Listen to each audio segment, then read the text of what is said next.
안녕하세요. 저는 시설 관리와 전기 실무에 대해서 알려드리는 현직 전기 안전관리자 시설연구소입니다. 시설 관리에는 일을 알려주지 않는 사수가 많습니다. 오늘은 이 사람들은 왜 일을 알려주지 않는지, 그리고 이런 사람들을 만나면 우리는 어떻게 해야 하는지, 이 부분에 대해서 한번 얘기해 보겠습니다.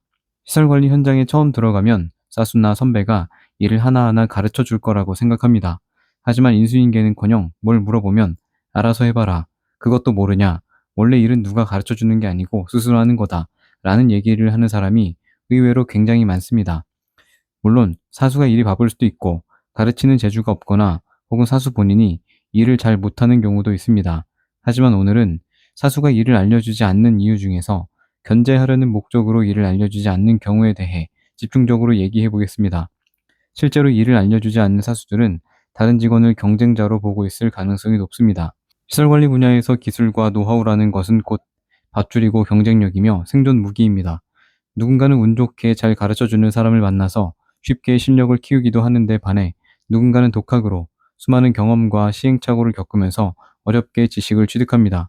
그런데 어찌됐건 힘들게 얻어낸 실무 지식을 신입에게 다 알려줘서 만약 신입이 자신보다 유능해진다면 사람에 따라서는 자신의 입지가 좁아진다는 위기감을 느끼는 사람이 있을 수 있습니다. 따라서 일부러 핵심적인 기술은 알려주지 않거나 알려주더라도 단편적인 정보, 즉 원리보다는 결과 위주의 설명을 해서 동료의 성장을 막으려 하기도 합니다.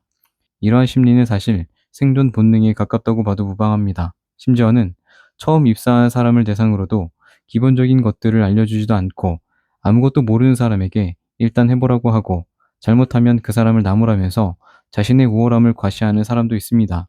이를 알려주지 않는 나를 견제하는 사수들은 몇 가지 특징이 있습니다. 첫째, 핵심은 빼고 알려줍니다.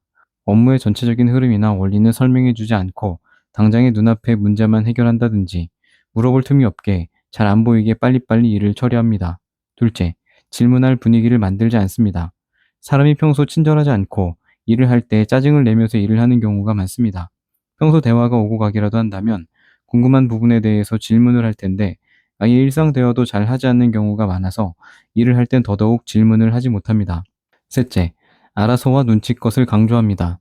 신입 직원이 단독으로 일을 처리해야 하는 경우도 있습니다. 그러면 가기 전에 어떤 식으로 일을 처리해야 하는지 물어보게 되는데 이러한 물음에 명확한 매뉴얼이나 지시 대신 알아서 하라느니, 눈치껏 하라느니 이런 애매한 말을 사용합니다. 이런 답변을 들으면 하라는 건지 말라는 건지 어떻게 하라는 건지 알 수가 없습니다.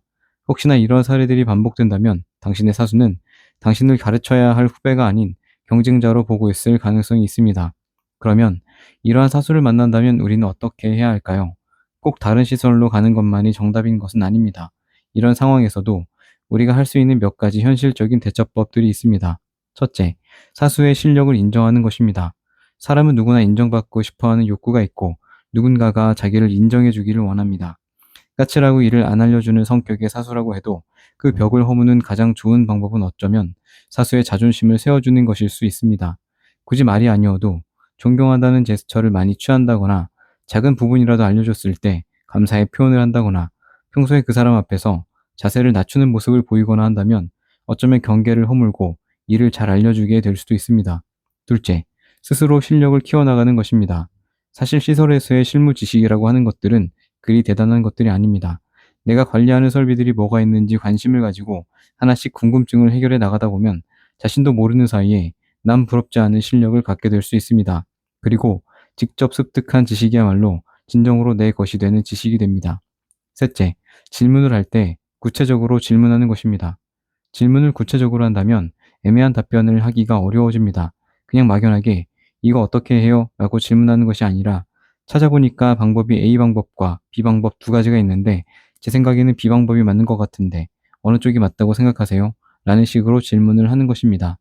질문하기 전에 내가 먼저 이 작업에 대해 충분히 고민했다는 것을 보여주고 중요한 부분인 것 같은데 이 부분은 내가 모르겠다 라는 식으로 질문을 던지면 사수는 그 질문을 회피하기가 어려워집니다.